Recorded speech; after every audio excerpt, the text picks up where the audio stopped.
Ubuntu, gerenciamento de memória e escalonamento de processos. Componentes: Emanuel Bessa, João Luiz Santana, Murilo Andrade e Rainan Gramacho. História do Ubuntu. No dia 20 de outubro de 2004, apareceu a primeira versão do Ubuntu. A palavra Ubuntu possui diversos significados, mas dois deles são os mais citados nos mecanismos de pesquisa. São eles: humanidade para os outros, ou sou o que sou pelo que nós somos. O criador da distribuição Linux é a Canonical, uma empresa de venda de suporte comercial e serviços relacionados com o Ubuntu, fundada e financiada pelo empresário Mark Shuttleworth. O sistema operacional em si não tem fins lucrativos, visto que a sua aquisição é completamente gratuita. Como dito, o Ubuntu foi concebido por Mark Shuttleworth, um empreendedor sul-africano de sucesso, e sua companhia Canonical. Ele reconheceu o poder do Linux e do código aberto, mas reconhecia as fraquezas que impediam seu uso disseminado. Mark pretendia abertamente resolver esses pontos fracos e criar um sistema que fosse fácil de usar, completamente livre e que pudesse competir com outros sistemas operacionais populares. Usando a distribuição Debian como base, o Ubuntu começou a ser construído. Inicialmente, o empreendedor financiava com seus próprios fundos CDs de instalação que eram prensados e enviados para todo o mundo sem nenhum custo para o usuário final. O Ubuntu se espalhou rapidamente, o tamanho da comunidade rapidamente cresceu e logo se tornou a mais popular distribuição Linux baseada em Debian disponível. Agora, com pessoas trabalhando no projeto como nunca, o Ubuntu continua a ver melhorias em funções essenciais e em suporte a hardware, e vem ganhando a atenção de grandes organizações em todo o mundo. Enquanto grandes organizações geralmente acham útil pagar por serviços de suporte, Shuttleworth prometeu que o sistema Ubuntu será sempre gratuito. Estima-se que em 2010, o Ubuntu estava instalado em aproximadamente 2% de todos os computadores do mundo. Sua mais recente versão LTS, Long Term Support, que é uma versão que tem suporte durante 5 anos, foi lançada no dia 26 de abril de 2018. Chama-se Bionic Beaver e tem o número 1804. Escalonamento de processos no Ubuntu. Quando dois ou mais processos encontram-se em estados de pronto, se somente uma CPU estiver disponível, deve ser feita uma escolha de qual processo será o próximo a ser executado. É aí então que surge o trabalho do escalonador, que faz a escolha de qual processo usará a CPU, assim ocorrendo o escalonamento. São vários tipos de escalonadores, sendo classificados em preemptivos e não preemptivos. Preemptivos são algoritmos onde é permitido que um processo seja interrompido durante a sua execução. No escalonamento, o algoritmo é incluído no kernel do sistema. Isso determina qual processo ou thread deve ter prioridade no processador naquele momento. Os escalonadores de processo executam funções em conjunto pelo escalonador.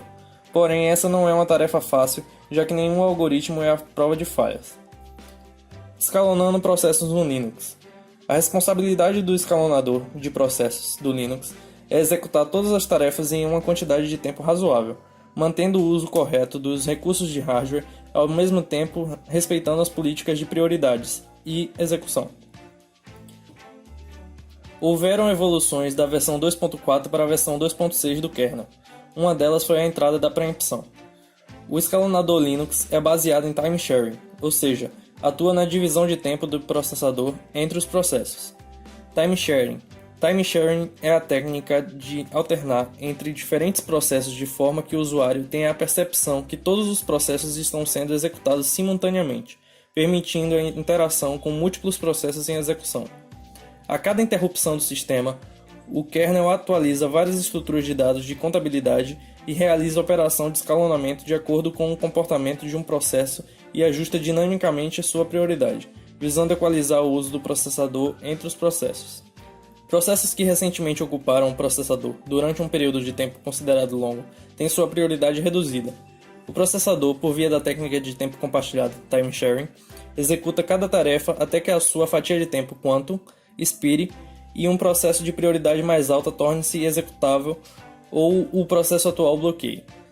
O quantum de cada processo é medido em função da prioridade do mesmo para evitar que haja intervalos de tempo muito pequenos, podendo assim atrapalhar o processamento destes. Em contrapartida, também não podem existir intervalos de tempo muito grandes, pois esses diminuiriam muito o tempo de resposta do sistema. Com isso, o algoritmo de agendamento do escalonador de processos no kernel do Linux trabalha com intervalos de tempo múltiplos de 10, entre 10 microsegundos e 100 microsegundos. Escalonamentos por prioridades.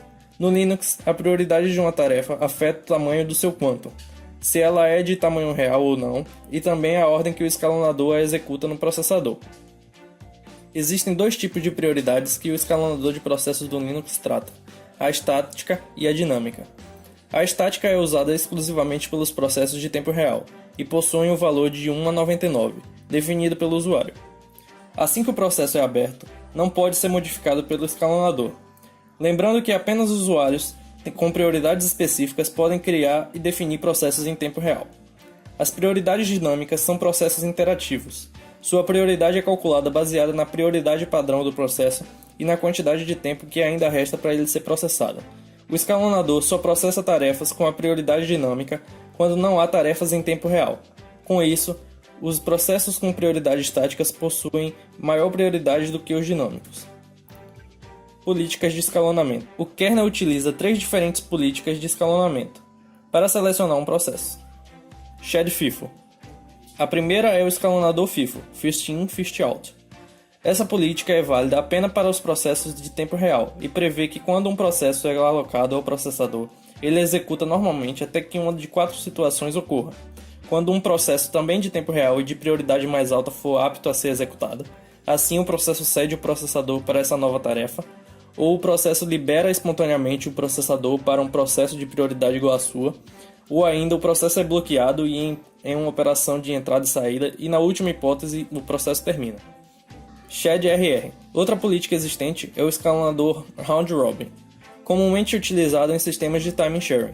O sistema operacional determina uma quantidade de tempo para o quantum, que é o tempo que o processador terá para trabalhar com o processo, e a partir daí é criada uma fila circular onde os processos serão incluídos. Com isso, cada tarefa da fila é trabalhada até que o seu quantum expire e o sistema aspire. E logo em seguida a próxima toma o seu lugar, fazendo isso até que todas as tarefas sejam finalizadas. Shared Order. A última política trabalha com processos estáticos. É apenas uma fila com vários níveis de prioridades dinâmicas que utiliza da técnica time sharing para cada processo e é chamada Shared Order. Estados. Uma das coisas que o escalonador precisa ter ciência é em qual estado está cada processo. Na estrutura que armazena os dados de cada processo, temos um array de possíveis estados onde apenas uma das opções abaixo estará ativa. Task Running, em execução ou aguardando para ser executado. Task Interruptible, o processo está suspenso até que determinada condição se torne verdadeira. Task Uninterruptible, quando o estado anterior, exceto pelo fato de que o seu estado não será modificado quando receber um sinal. É importante para os processos que necessitam executar determinada tarefa sem ser interrompido. Task Stopped. Execução do processo foi parada. Task Zombie. O processo está terminado, mas o processo pai ainda não executou uma chamada de sistema para retornar informações sobre o processo morto. As informações não são descartadas, pois ainda podem ser utilizadas. Por padrão, o Linux limita os recursos que cada processo pode ter, isto é, quanto de recursos do sistema ele pode utilizar. Isso é uma proteção para caso o usuário faça algo errado não prejudique a estabilidade do sistema. Esses limites são rlimit_s, o tamanho máximo que um processo pode ter em bytes. O kernel checa esse valor quando um processo utiliza a chamada de sistema malloc ou simular. rlimit_cpu, o tempo máximo em segundos que um processo pode ser executado. Caso esse limite seja ultrapassado, o kernel envia um sinal SIG-CPU para tentar pacificamente finalizar sua execução. Se isso não acontecer, ele envia um sinal SIG-Kill e mata o processo. rlimit_nproc, o número máximo de processos que um usuário pode ter. rlimit_rss, a quantidade máxima de memória física que um processo pode ter. Gerenciamento de memória no Ubuntu. Características principais. O Ubuntu, por se tratar de uma distribuição Linux, é um sistema operacional com memória virtual paginada, o que implica que é possível rodar um programa que consuma mais memória do que o disponível na memória física. O SO deixa na RAM as partes que são efetivamente executadas a cada instante e faz a troca com as informações que estão no disco de swap, quando necessário. Cada processo do Ubuntu, em uma máquina de 32 bits, tem 3 GB de espaço de endereçamento virtual para si e 1 GB reservado para suas tabelas de páginas e outros dados do núcleo. O 1 GB do núcleo se torna invisível caso o processo execute em modo usuário. O espaço de endereçamento é gerado com a criação do processo. Paginação e proteção. O espaçamento virtual divide-se em áreas em páginas contíguas e homogêneas, ou seja, cada área é uma série de páginas com proteção e prioridades de paginação idênticas. Podem haver vazios no espaço de endereçamento virtual entre essas áreas. Qualquer referência à memória para um espaço vazio resulta em uma falta de página fatal, page fault. O tamanho de página é fixo. Quanto à proteção, existe um gerenciador de memória virtual, evitando que processos no modo kernel e no modo user se misturem. Momentos em que o sistema operacional trata de paginação. 1. Criação do processo. Determina o tamanho do processo e cria a tabela da página. 2. Quando o processo ganha CPU. Reseta a MMU para um novo processo e limpa o TLB. TLB é um processo em que a MMU da CPU armazena um mapeamento das tabelas da página mais recente utilizadas. 3. Interrupção de falta de página. Identifica qual é o endereço lógico causador da falta, escolhe página a ser substituída, carrega a página requisitada para a memória, completa a instrução de máquina. 4. Quando o processo termina, desaloca a tabela de páginas e páginas da memória e na área de swapping. Compartilhamento de memória. Compartilhamento de memória permite aos processos trabalhar sobre um espaço de endereçamento comum em uma memória virtual. Processos Linux têm um espaço de endereçamento que consiste em 3 segmentos: texto, dados e pilha. O segmento de texto contém as instruções de máquina que formam um código executável do programa. O segmento de dados que contém o armazenamento para todas as variáveis, cadeias de caracteres e vetores do programa e outros dados. E o segmento de pilha, onde este começa no próximo do topo do espaço de endereçamento virtual e desce em direção a zero. Um exemplo de compartilhamento é o caso de 2 usuários que executam o mesmo programa, um editor, como no exemplo do Tannenbaum. Seria ineficiente manter 2 cópias do texto de programa do editor na memória ao mesmo tempo. Para manobrar isso, o Linux te dá suporte a segmentos de texto compartilhados. Área de swap. A técnica de swapping foi introduzida para contornar o problema da insuficiência de memória principal. Essa é uma técnica aplicada à gerência de memória para programas que esperam por memória livre para serem executados. O processo que é transferido da memória principal para a memória secundária é chamado de swap out. O processo inverso disso chama-se swap in. O algoritmo de escolha do processo a ser retirado da memória principal deve priorizar aqueles com menores chances de serem executados, para evitar o swapping desnecessário de processos que serão executados logo em seguida. Os problemas que essa técnica tem envolvem a grande perda em tempo de execução, visto que os arquivos têm de ser buscados em disco, e no momento em que é feito um swapping, faz-se necessário uma correção nos endereços de memória.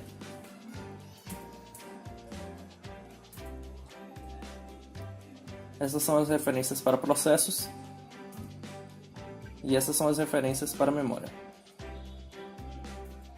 Muito obrigado.